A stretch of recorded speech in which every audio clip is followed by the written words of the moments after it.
Hello players, this is Kim Taehyun, director of PUBG Battlegrounds. Welcome to the third episode of Dev Drop. In this video, I'll be going through some questions about the 2025 roadmap. I'll also touch on topics that are not in the roadmap but might be on players' minds. Hope you enjoy it. Questions and feedback that aren't covered in the video will be answered in a blog post. Shall we get started? Let's go. With or without Unreal 5, I feel the developers need to take a step back from content for a month and focus purely on game optimization and fixing stutters. We actually have many different teams. There's a team working on Unreal Engine 5, another team focused on optimization, and teams that handle live service content and various updates for PUBG. So even if we pause work in one area, it doesn't necessarily mean we can immediately shift focus to another. We would love to say everything is working perfectly, but we know there is still work to be done, especially on optimization. We understand player concerns about optimization, given the recent Sanhok issues. We made some optimization improvements back in April, so we hope you give it another shot. Of course, we'll keep working hard to improve performance moving forward. Really looking forward to 120 FPS on console. That's all I've wanted since the game came out. Wait a second, about this comment. Pretty sure we've never officially announced this, so we're not exactly sure where that information came from. But as of now, we haven't made any decisions to confirm 120 frames per second support.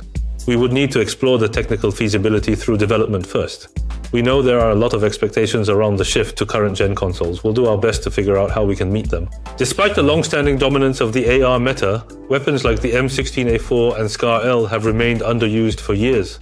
I believe it's time to either enhance their strength or rebalance them in some way to make them more viable. There are several different aspects to consider when balancing weapons. We've seen quite a few discussions and comments about weapons such as the M16A4 and SCAR-L, and many players have been asking us to improve underused weapons in general. While we do make gunplay adjustments every 2 months, it's difficult to single out just one or two weapons. Instead, we follow a broader balancing plan and adjust multiple weapons together. The reason we recently rebalanced shotguns and SMGs is that we also consider balance across weapon categories. We've been tuning things across the board. As there are subcategories like 5.56mm and 7.62mm weapons even within ARs, there's no single correct answer. But we assure you that we'll keep fine-tuning the overall balance. I've seen the video and the latest dev talk. Oh, thank you so much for checking them out. I am touched. I'm a bit scared to see destruction being added to more maps. The performance issues in Sanhok with destruction have not been fixed. There are two types of destruction in the game: terrain destruction and building destruction. To explain a bit more, terrain destruction affects only the terrain, while Sanhok's destruction also includes destructible buildings. When we mentioned destruction in the roadmap, we didn't mean that Sanhok's destruction would be applied to every map. We meant that terrain destruction, which was first added to Rondo, will be expanded to other maps. There are currently no plans to bring building destruction to every map. And we will need to resolve optimization issues on Sanhok first before considering anything like that. That's something we may look at much further down the line. Don't worry, we won't do it. Keep the bots how they were. It's casuals. It's where those who aren't as skilled can come and play daily. Let's see. I think we got two questions here. One about bots and another about the casual mode. First off, let's talk about bots. Our goal isn't to make bots stronger or threatening in any way. Instead, we want their movement and behavior to feel more natural, so that they can better fit into matches and provide a smoother, more enjoyable experience for players. We want them to act as a support element, like oil in the engine. As for casual mode limits, we know there are players who only play casual mode. These players log in, play their 3 matches, and then log off. While raising the limit could help boost playtime, our goal is to encourage players to gradually transition from casual mode to normal match. That's why it's not easy for us to simply raise the cap. That said, we have been discussing this internally. We are exploring different ways to expand the limit, and already have a few ideas in mind. We will share more once we have a clearer direction. Passes need to be more appealing, especially the survivor passes. Without the provided schematic, I do not think most players would even consider purchasing them. For passes, our intention is for players to enjoy the game a bit more, with fun missions that give various rewards. We hope more players can have fun clearing missions and getting rewards through the pass. Ideally, we want the pass to feel rewarding and enjoyable, a fun system where players look forward to the next unlock. Also, remember how the schematic wasn't there at first? I actually fought for it and earned it. Even getting just one in was tough, but of course it doesn't have to be just schematics. We'll keep exploring different ways to make things fun and do our best to bring good news. If UGC is introduced and becomes more mainstream, we expect to see an increase in creators producing a variety of content. Some maps could gain widespread popularity, similar to user-created maps in other games.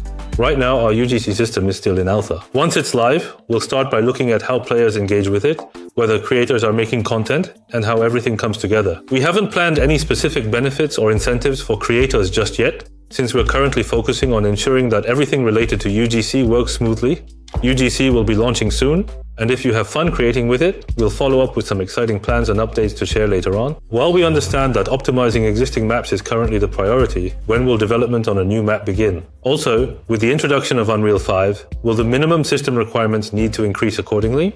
Seems like there are two questions here about a new map and about minimum system requirements with Unreal 5. As of now, we don't have any plans to develop a new map. Last year and this year, we've been more focused on improving existing maps rather than creating new ones. So for now, we are not planning to develop a new map. As for system requirements, of course, we would love to keep things optimized for the setups players are currently using. But with Unreal 5, along with all the new features and visual improvements, there's a possibility that the minimum system requirements could increase slightly to support those changes. That said, we're not aiming to drastically raise the specs, we're working to keep them accessible. Having teammate kill or knock notifications appear in the center of the screen feels really uncomfortable.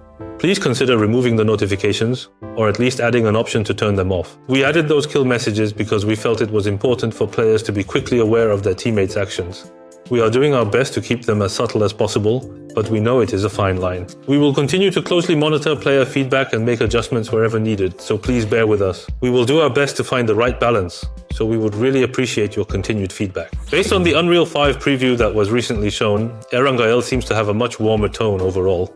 Is there any chance the visuals might be adjusted to bring back the colder, moodier look from around the 2017 early access and official launch period? I completely understand and relate to this question. I would also love to see Erangel keep more of its original atmosphere. That said, since we're still in development, we're currently testing different lighting setups and other visual elements, so nothing is final just yet. But I really do feel the same way.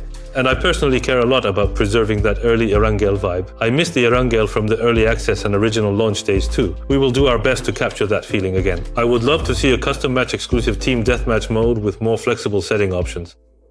It would be really fun to have a TDM mode where we could choose from various fun weapons like handguns, crossbow, or even overpowered modes from the old war mode, along with level 3 gear and care package weapons.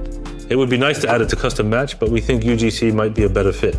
UGC is currently being built on a TDM foundation, so we'd love for you to try creating fun modes with it. If you feel anything's missing, feel free to share your feedback. We're open to adding more features, so go ahead and give it a shot. Let the clans enjoy competitions and have a scope, a goal. Give clans a system to compete against each other divided by nation, continent, and world. It would be really amazing to see different clans competing across tournaments and ladders. I totally agree, there is definitely a need for clan battles to give players more opportunities to compete. There's value in building stronger bonds within clans, and having friendly competition between clans sounds great too. We've been thinking about hosting clan battles as events, but as for global competition between countries or continents, that's a bit tricky. We all have different ping. For example, players in the US and South Korea can't really compete fairly. So instead of building it as an in-game system, we're planning to approach it as event-based content. We actually started testing this out a little bit last year, and we're planning to continue and expand on it. This year as well. You're in, right? We can count on you, right? Thank you all for showing so much interest in the 2025 roadmap, for all your great questions, and for your continued support. This is actually my third dev drop, and I've been getting some questions that really hit the mark, and others I honestly didn't see coming. We're still shaping things as we go, so please bear with us. Episodes 4, 5, 6, we've got more coming, so please keep the feedback coming too. Thanks again.